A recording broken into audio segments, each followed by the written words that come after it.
This week's episode of the Rural Woman Podcast is brought to you by the patrons of the Rural Woman Podcast. This amazing group of individuals contribute financially to the Rural Woman Podcast to ensure the stories of women in agriculture hit your earbuds each and every week. Want to join them in supporting the stories of women in agriculture while getting access to extended episodes, patron-only episodes, and other great perks? Head on over to wildrosefarmer.com to learn more about how you can become a patron through Patreon.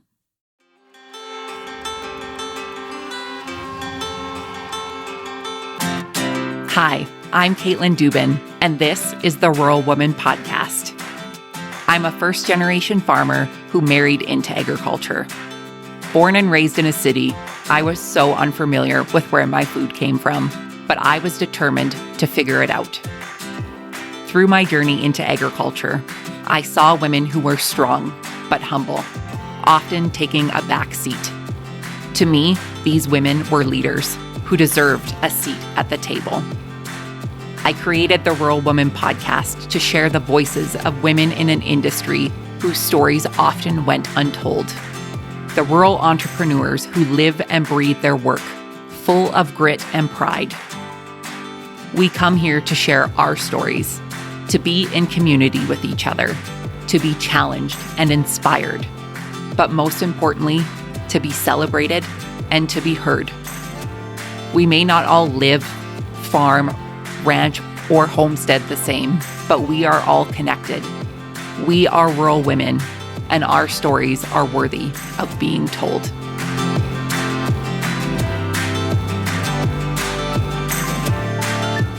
Hey everyone, welcome back to another episode of the Rural Woman Podcast. Today, you'll meet Brigitte Franzen. Brigitte is a former livestock farmer and seedstock producer who emigrated to the US with $20 and became known for her successful breeding operation, despite facing numerous obstacles. After her farm was impacted by industry changes, she transitioned into a career as a certified financial planner and became a key instructor for Annie's Project, an educational program that empowers women in agriculture. Through resilience, Brigitte navigated challenges in both agriculture and finance, using her experiences to inspire others and advocate for women in the farming industry. Without further ado, my friends, let's get to this week's episode with Brigitte.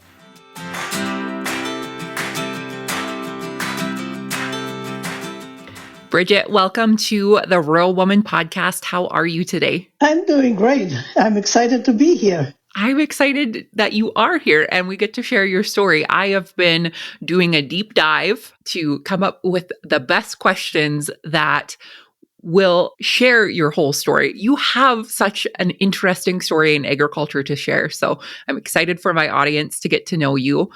For the listeners who are unfamiliar with you, Brigitte, start with the basics. Tell us who you are, where you're from, and how you got your start in agriculture. I originally did an internship on a farm in central Illinois in 1978.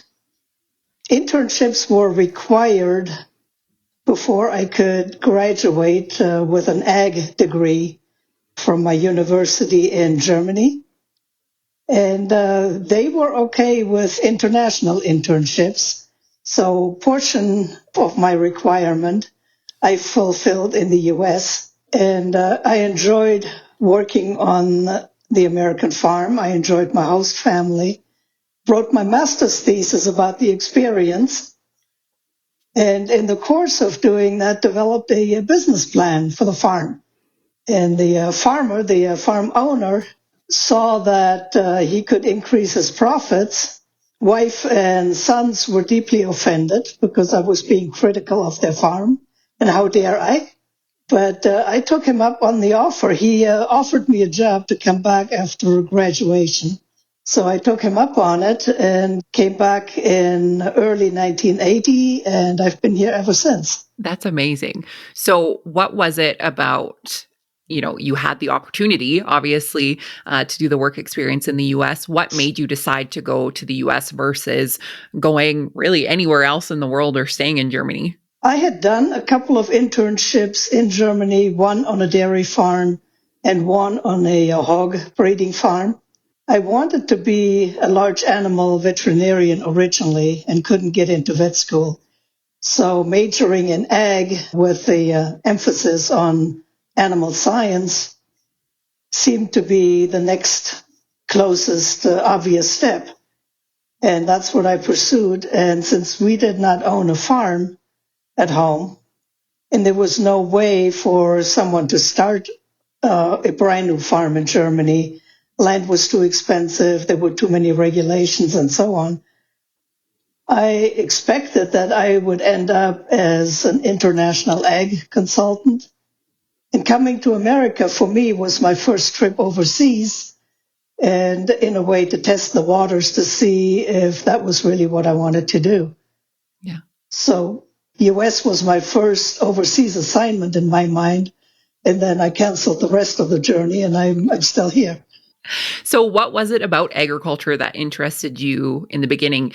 You mentioned that you didn't have a family farm. Why agriculture? Both my grandparents farmed. One grandfather was a farm manager, but he didn't own any land. And the other grandfather had a very, very small farm. He was primarily a blacksmith and just had enough farmland to feed his 8 kids and the family. So there was no way of stepping in anybody's shoes to then become a farmer myself in Germany. But I had the farming bug, and I knew that I enjoyed it, working with animals and being on tractors, being out, working the fields.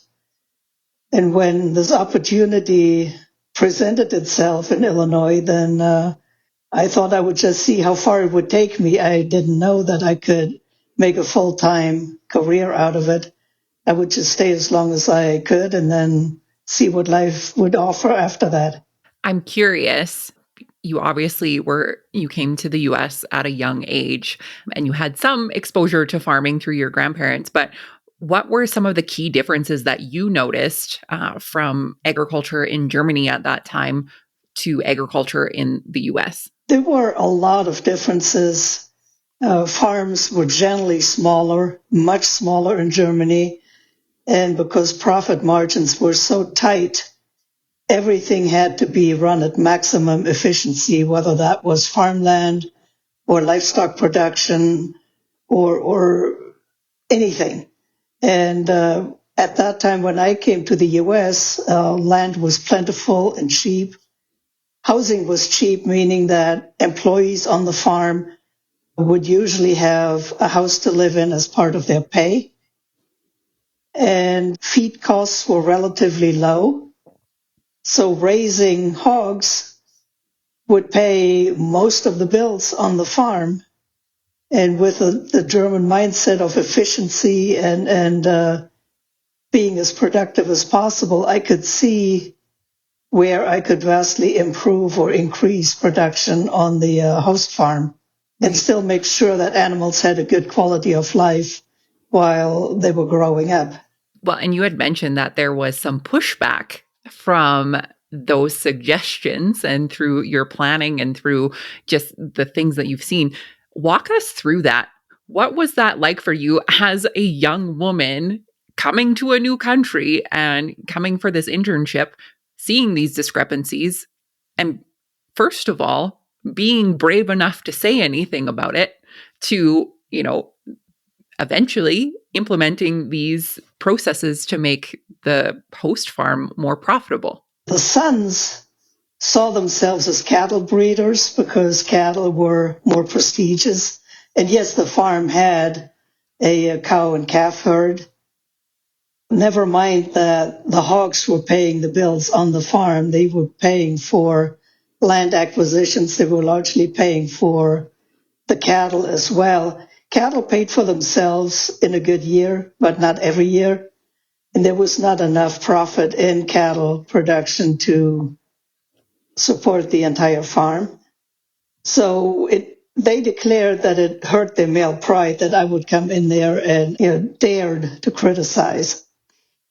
So that didn't bother me a whole lot. But when I went to college, roughly 1/3 of my classmates were women. So we were not a rare and exotic species out there.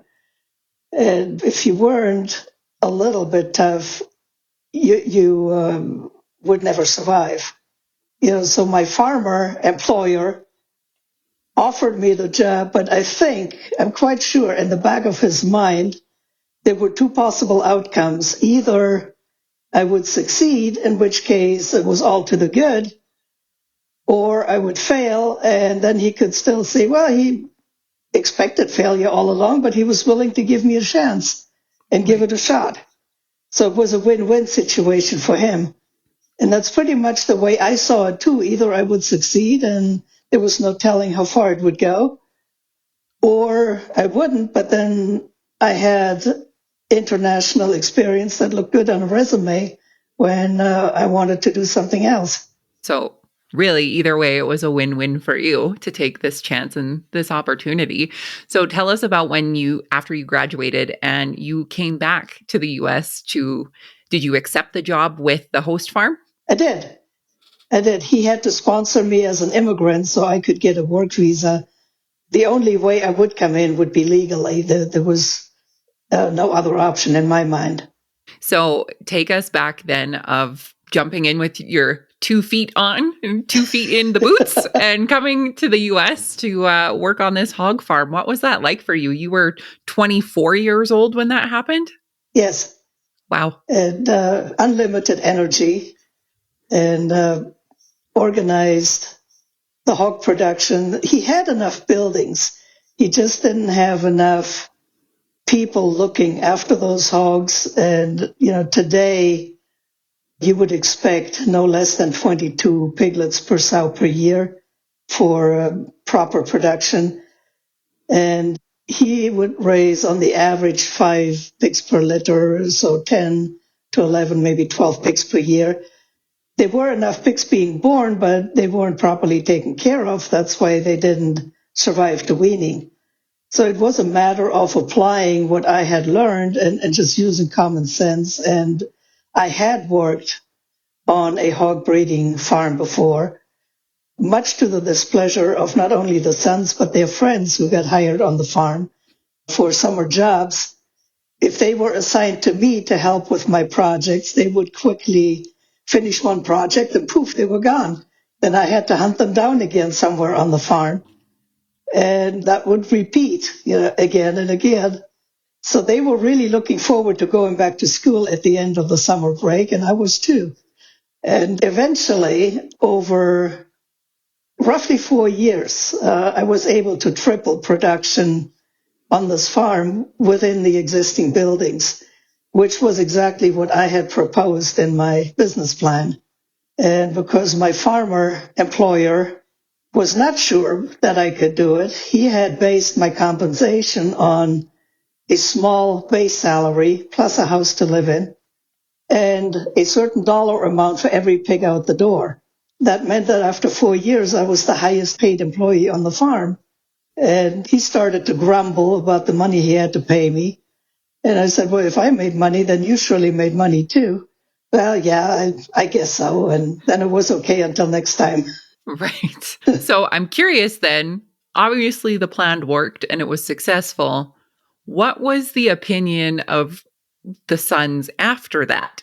Well, it made it worse, actually. They cornered me again and said, now I was hurting their male pride. First, their opinion was that I was tying up a paycheck that could be used for somebody good.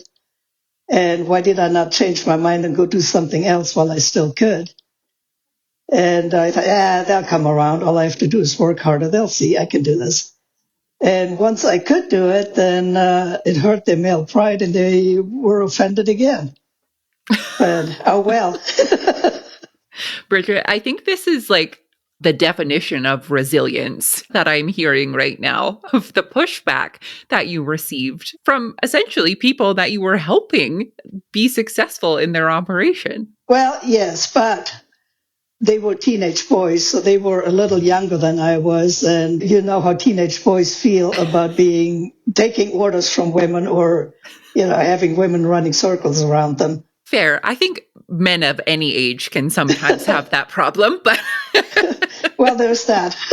yeah, that's a whole different topic for another podcast. But yes. So how long did you work at this host farm for after you fully immigrated to the U.S.? Actually, a whole 7 years. Wow. However, in the course of those 7 years, we figured out that the replacement breeding stock that we needed, the boars we had to buy, were never of the quality that we needed and definitely not of the health that we needed. And I was familiar with SPF hogs, specific pathogen free. So they were high health animals. And we decided that we start a separate herd. The house where I lived was about 3-4 miles away from the main farm. And at my place, we started a separate herd of high health animals that would produce the replacement breeding stock for the main farm. And the concept was that I would buy a portable farrowing house that a neighbor had for sale. I would own the breeding stock. The farmer would furnish utilities, water, and feed. And when those pigs were 6 months old, he would get half of them and I get half. And he would start with boars, meaning we wouldn't have to buy any more boars. And I start with gilts, and I could either use them to grow my herd or I could sell them. And that worked out beautifully. So by the time I was ready to venture out on my own, I had a sizable number of animals that could come back with me as my foundation stock. And I had already started developing a reputation as a breeder of high health hogs. And I had 2 different bloodlines, one maternal line and one meat type line. And you had asked about the handicap of being a female in a male-dominated world. Yes, it was difficult, but after a while, when I started advertising and word started to get out that there was this German woman that had good hogs, I actually started getting calls from California, from Minnesota, from you name it, pretty much all over the country, because then I was the only one. I was that German woman in the Midwest who had good hogs, and there wasn't anybody else. So it became somewhat of a calling card, you might say. Right. That was the title, The German Woman with the Good Hogs. I'm sure growing up as a young girl, you never thought that that was going to be what you were known for.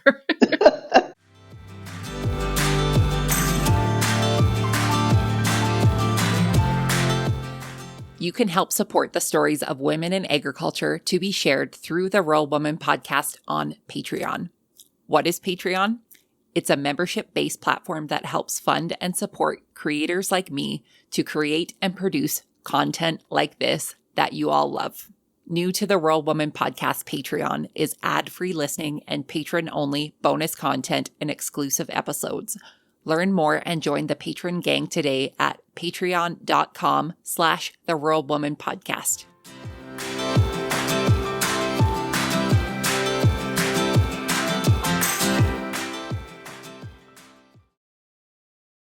You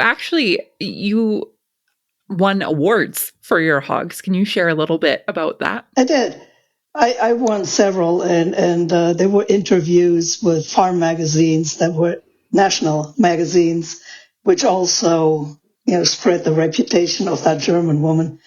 And eventually I did get the Pork All-American Award, which until then had only ever been awarded to men. And years later, I ran into a woman I did not know. And she took one look at me and said my name and said, "Is that you?" I said, "Yeah." "Pork All-American Award?" I said, "Yeah." "My son wanted that." Oops. Oh, I love that. I love that, Brigitte.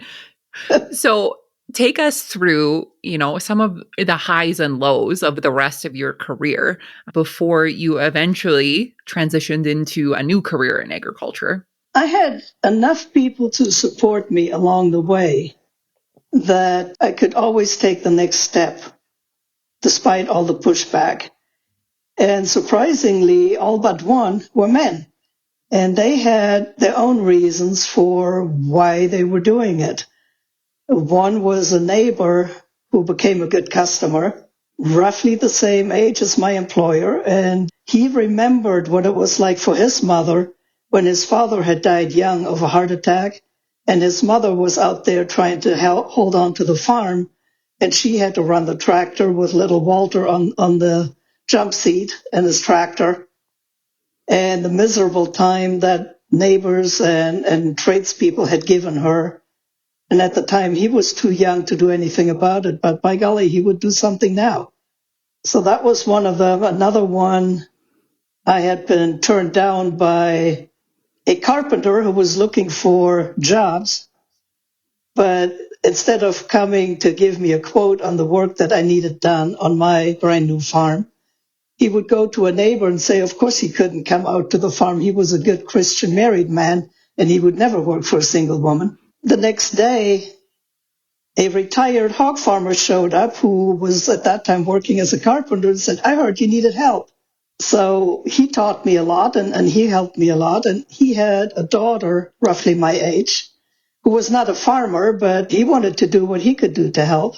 So, and that's how one thing led to another. And I was always able to take the next step. It just takes, sometimes it just takes that one person that also believes in what you're doing to really push you to that next level and really allow other people to come along too. Right.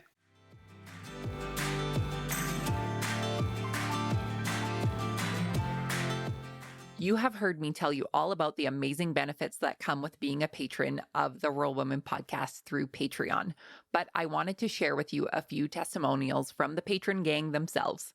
Patron Annabelle writes, I became a patron so I could enrich my knowledge of the diverse world of agriculture.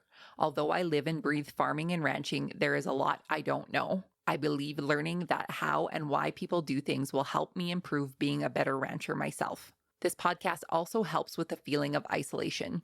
I hear the voices of ladies from all walks of life living a similar life to my own. This type of outreach is not only vital for us in the business, but those wanting to learn about the people growing and raising their food.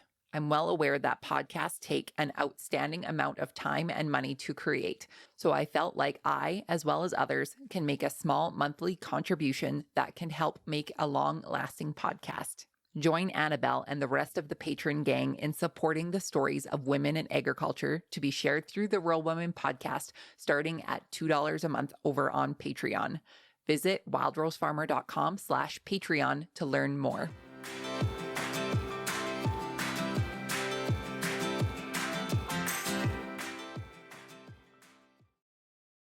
So in your experience as a breeding stock operator, what was it like, I guess, to see the industry from where it was when you started to eventually where it ended for you as a stock operation? It was devastating. I had started with absolutely nothing, and over years of hard work, I had developed a business with about 300 customers in many states, and I delivered most of those hogs myself. That to me was always a working vacation, and I loved those days. And we had done absolutely nothing wrong. We had top quality animals, my customers and I. But it all came to an end when the packing industry managed to have enough farms under contract and put up enough mega hog farms themselves that they could absolutely control the market, be fully vertically integrated from the breeding barn to the consumer's dinner plate. And they controlled prices every step of the way. So at that point, they managed to buy enough hogs from themselves, from their own contract operations, that they could fill almost every shift in the packing plants and only buy a few hogs here and there from independent farmers. So it cost at the time about 45 cents a pound to produce market hogs. And they managed to pay us 8 cents per pound and got away with it because for them it made no difference whether they made money on live animals or on the meat they sold to consumers. And no farmer survives this for very long. So those farmers died like flies, or their operations did. And almost overnight, I went from 300 customers to 3. And then those 3 went out of business as well. What year was that, Brigitte? 1998, 99. It went so fast that in 1997, it was my best year. Put up my latest and newest and most expensive building in 97. And at the end of 98, I closed the doors. Right. And I was not the only one. That happened to a lot of people. And that's absolutely devastating. And like you said, the year before was the best year yet. And for it to go that fast. Yeah, there was lightning on the horizon, of course. There is a census being taken of livestock every year or two. So we saw that Packer-owned numbers were going up. But we, meaning independent farmers and I, were arrogant enough to think we could ride it out because there had always been boom and bust cycles in livestock production. And we had gone up and down with the market so many times, we knew we could do it again, and we couldn't. And it didn't matter how good your hogs were, how big your operation was. If you didn't have a contract with them, you were out in the cold. So what was the next step for you? The next step was the stress of shutting this business down and seeing 20 years of curated genetics go to market for a song. The stress of that just about destroyed my health. And I knew I needed to do something. I was 45 years old. I couldn't retire. And I needed health insurance. And impaired health before Obamacare meant that you had to have a job with benefits because you were uninsurable on your own. So I knew that I was good with numbers, and I knew that I did not want to work for the mega hog farms. That was like working for the enemy. That wasn't going to happen. So I started a brand new second career where I became licensed as an investment advisor and insurance professional. And because I thought I needed to learn more about the new industry before I could ask people to trust me with their investments, which, was only reasonable if they were a bit hesitant, shall we say. I became a certified financial planner, and that made a lot of difference. Instead of meeting with customers and saying, I'm the newly licensed advisor, would you meet with me? I could then go in and say, I'm the certified financial planner. I'm here to provide service. Oh, yeah, come on in. And just by coincidence, I happened to see an ad in the paper, just a little notice, that an extension advisor was starting a brand new program, and that's a woman extension advisor. And she was starting a brand new program for farm women to make them better partners on the farm and make them more comfortable with the business end of the farm. That was called Annie's Project. And they were looking for volunteer instructors to talk about business records, marketing, risk management, as in insurance, business transitions from one generation to the next, retirement planning. And I contacted her and said, any of the financials, I can do lectures on that. And I became one of the original instructors on this brand new project, and they're still going 20 years later. And I think they have touched something like 20,000 farm women in one form or another by now. So it's been a huge success. I'm not an instructor anymore, but I'm still rooting for them. It was a fantastic experience. Yeah. And an innovative product and project to have for women to, feel more comfortable on the farm. Looking back, if you look at the host family and his wife, was she very much involved in the operation, in the finances, or was that something at the time the farmer and maybe his sons were mostly managing? Well, she, of course, is of a different generation than I Right. am. Farm women of her generation were not really that involved in the day-to-day operations. Some of them would keep the books, and then a field rep would come out 4 times a year to take down the numbers, and eventually they would get a tax return out of it. They would typically bring lunch out to the field during a field work time, maybe run to town for parts. But what most of them had in common is that they married young, they raised their children, and once they were in their 50s, they had a pretty nice life. They had women's clubs meetings, they had church ladies meetings, and they were not eager about going out there, doing outside work where it's hot and dusty and smelly. And of course, there's no telling, what your husband might be up to with the intern out on the back 40. So they were all deeply suspicious of this. Again, that's another topic for a podcast that could go in a whole different way. Yes.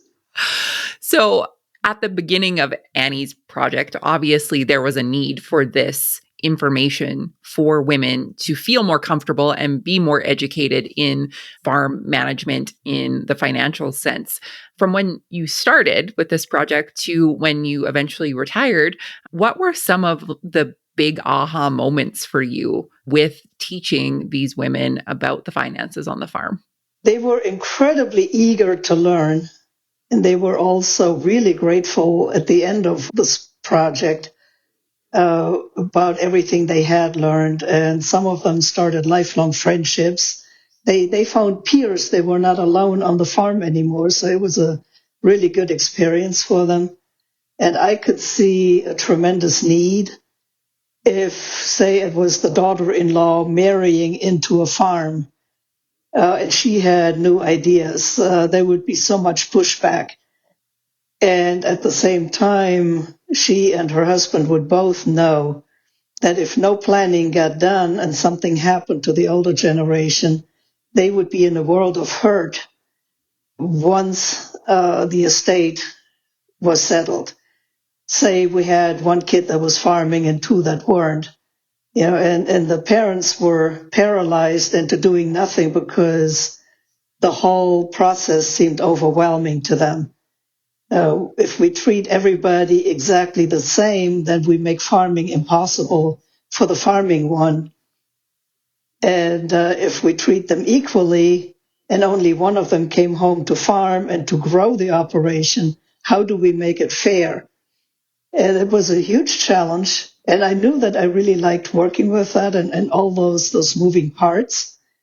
So when years later, I saw another ad where a company was looking for a certified financial planner with a farm background to work full time on farm estate planning. I applied because I knew that job was just there for me. And I worked for them for a number of years, and that really allowed me to tie together my experience of both careers, and it was hugely satisfying to see that all coming together. And it was humbling too. You have these farmers that are the salt of the earth, grizzled farmers in their bib overalls, and you complete a project which can take years because you're working with the farming schedule. So in the spring, they don't want to see you. Then you pick up in the summer until harvest time. They don't want to see you until after Thanksgiving. And then you work through the winter. So it takes a long time to get this done. But when we get done, I would ask them, what is your impression of this project? How do you feel now that we're at the end? And the glasses would come off and the eyes get wet.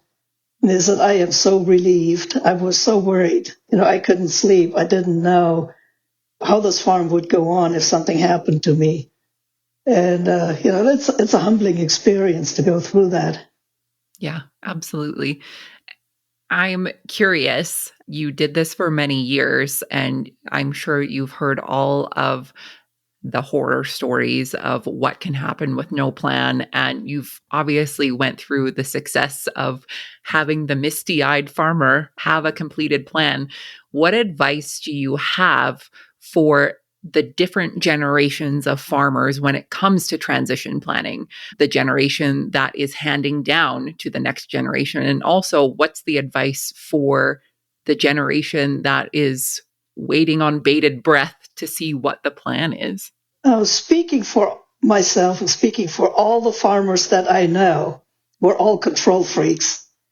We wouldn't be in this line of work if we didn't want to be involved and have control every step of the way and to say so about the final outcome.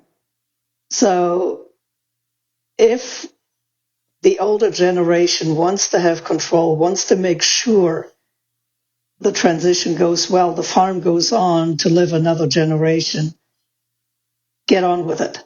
Don't wait. Nature will not ring a bell when it's about time to start planning. We don't know what will happen tomorrow. And it's tragic if somebody waited too long and then life happens, health happens, and they're not in a position to help. And people are not on their best behavior when they're grieving and when there's money involved. So if you want to assure success, don't wait. And put a team together.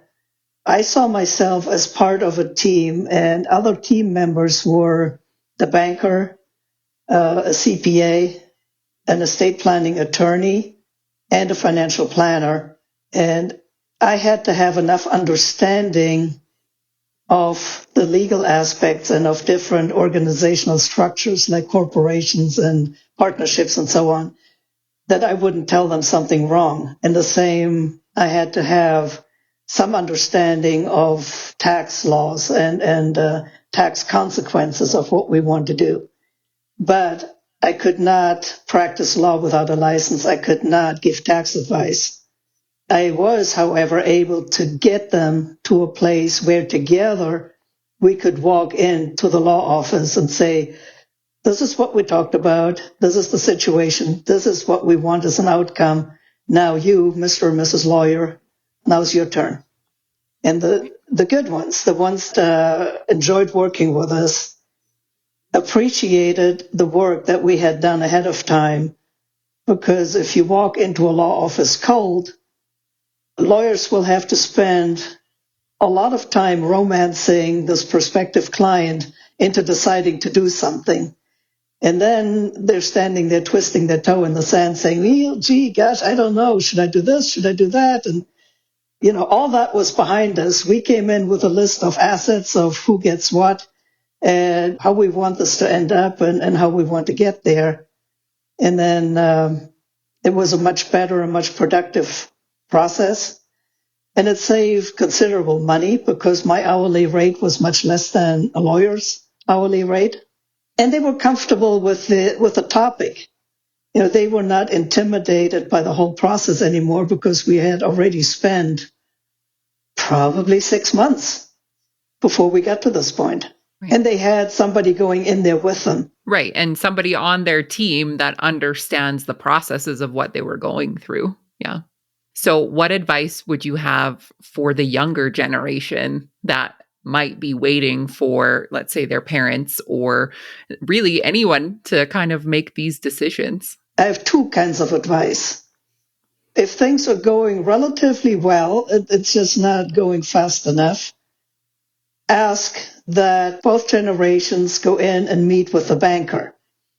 Because your loan officer is one of those people who are really worried about what will happen if something happens to the main operator. He really doesn't want to see a 50-year-old farm successor coming in, and he had never made any decisions. He never took out a loan. He never had to do any marketing, never had to order seed corn. And dad is saying, oh, the boy's coming along nicely, a couple more years, and he can start making decisions. Right. Then something happens to dad. So your banker can be your friend in encouraging that they finally get started and get on with it. If things are not going well and it's not getting any better, I have seen things that were truly tragic where people have spent decades working on the farm, usually getting underpaid, getting disrespected, knowing that if something happens to the parents, their siblings will come in and sell out the farm because everybody wants money and there is no plan. But they feel they have sunk so much time and effort and money and sweat equity into it that they can't afford to leave. And I would encourage them to come up with a plan B, whether that means renting land nearby if it's available and work out something with machinery or build a track record of your own and be able to approach the older generation on more of an equal footing, saying, look, we have options. Our first choice, our second choice, our third choice is to keep the family farm going, but we have to see a path forward. We need a business meeting and having something to fall back on so it's not an idle threat. And as far as those business meetings, I have always encouraged people to find a neutral place to meet. Don't meet around mom's kitchen table. Meet in the conference room of a bank. Meet in the church basement if you have to. And set some time aside. The phones are turned off. And it is actually on the calendar and nothing will interrupt the meeting. And get into a habit of having at least one per year, preferably two per year. So you can check in, how's everybody doing? How's the business doing? How do we feel? And what's our next step? Communication is so difficult and it is so important. I completely agree about the do not meet at your mother or mother-in-law's kitchen table, because that could make Thanksgiving really awkward when you go back there. And, when we look at it, farming is a business and it should be looked at as a business. But, when it is family farming and there's the family in that business, it definitely can make the communication piece a lot more difficult or a lot more challenging. Absolutely. And the farm is so important. Yes, it is a business. Absolutely. But it is also a lifestyle. And sometimes I compare the farm with another person. It's almost like the farm is also sitting at the kitchen table as yet another entity. That's a great way to look at it. And it can be all consuming in sometimes the worst of ways, but also the most rewarding ways. At the end of a day of hard work or delivering piglets or bringing in the crop or whatever it is very rewarding. Yes, and another small part of my job was to be the bad guy. And I tell both of them, both generations, I tell them ahead of time, make me the bad guy. That's what I get paid for. If I'm asking for information that you're not comfortable asking yourself, I don't have to sit at your table over Thanksgiving. I get to go home at night. So if you tell them that, we would never ask, but Brigitte makes us, fine. I'm good with that. I love that. You get to be the scapegoat, Brigitte. And like you said, you got paid for it. So good for you. And I hand out magic wands. At the very beginning, first session, everybody gets an imaginary magic wand. And I tell them I collect them again before I leave. Magic wand gives them the opportunity to say, ideally, everything coming out exactly the way you want it. What does success look like? What does the final outcome look like? Go. And that gives them permission to say the things that maybe are up here in their head out loud. Right. Yeah. So what does life look like for you now, Brigitte? What are you doing? Well, I'm now, I was retired, then I got bored and I unretired. COVID happened right around the time I retired. And I had been threatening for decades to write my memoirs and started and stopped and started and stopped. And I said, well, if I don't do it now, while I'm at home, nobody's bothering me. If I don't do it now, it won't get done. And I wrote my memoirs, and I'm just about ready to write the second book. The memoirs were just about the farming part. They're called Have Pigs Will Travel. There's a sample chapter on my website. And the second book will be primarily about the farm succession planning and the financial planning with farm families. And the second book will be called a work of fiction because I want to use composite characters. It's not a documentary. I'm also protective of people's privacy. And I know it's an enormous privilege that they let me into their families and let me look behind the curtain where the skeletons are hidden and the family secrets. So I will do whatever I have to do to protect identities and protect stories and make them not identifiable. And that's why it has to become a work of fiction.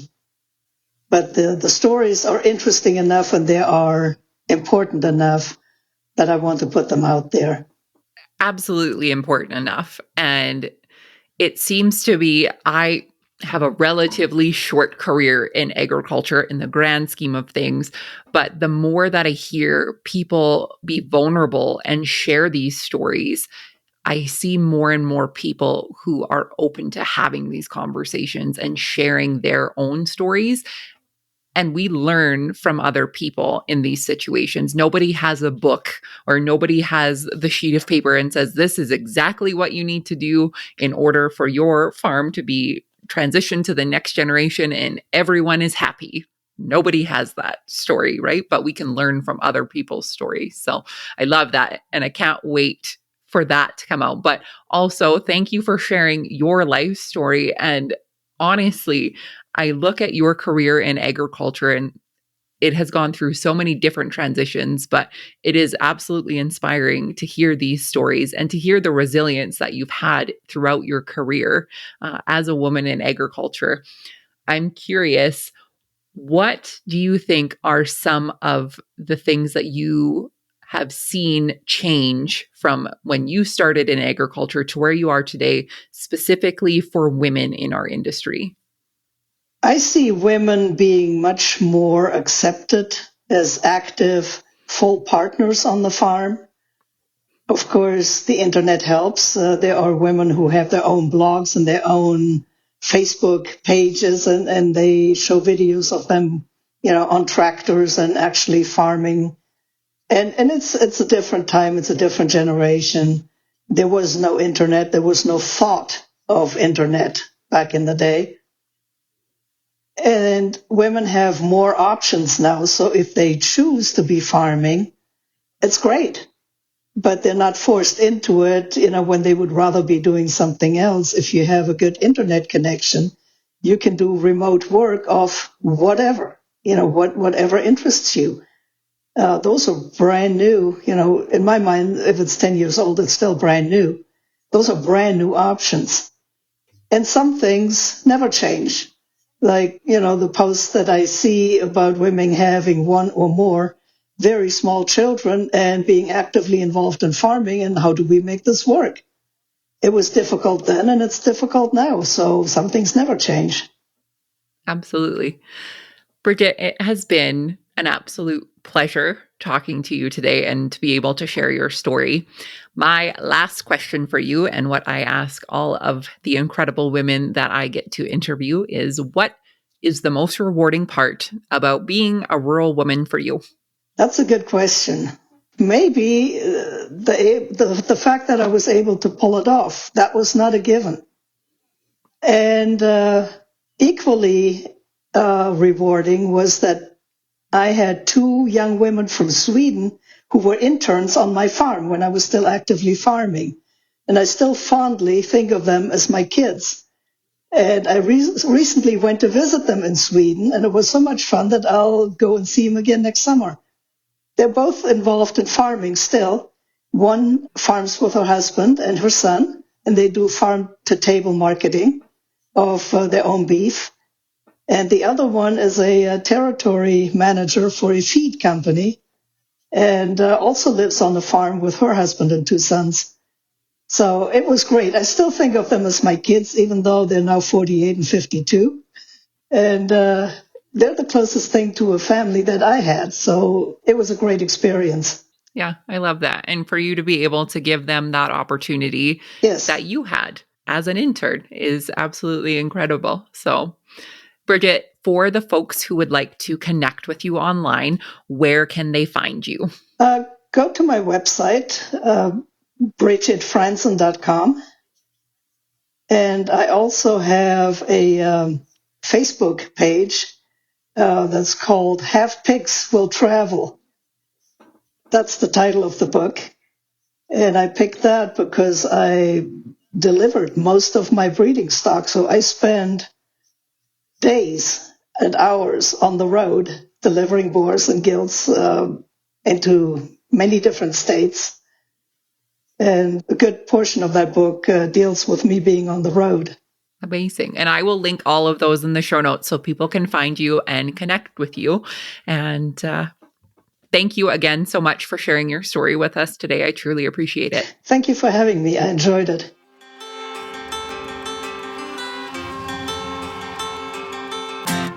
Thanks for listening to the Rural Woman Podcast. The Rural Woman Podcast is more than just a podcast. We are a community. A huge thank you to the Rural Woman Podcast team, audio editor Max Hofer, and admin support from Kim & Co. Online. A special thanks to our Patreon executive producers, Sarah Riedner from Happiness by the Acre and Carrie Munven from Laystone Farms. To learn how you can become a Patreon executive producer or other ways to financially support the show, head on over to wildrosefarmer.com to learn more. Be sure to hit the follow or subscribe button wherever you listen to the podcast to get the latest episodes directly on your playlist. And if you are loving the show, please be sure to leave a rating and review on Apple Podcasts or any other platform that accepts ratings and reviews. You can connect with us on social media at The Rural Woman Podcast and with me at Wild Rose Farmer. One of the best ways you can support the show is by sharing it. Send this episode to a friend or share on your social media. Let's strengthen and amplify the voices of women in agriculture together. Until next time, my friend, keep sharing your story.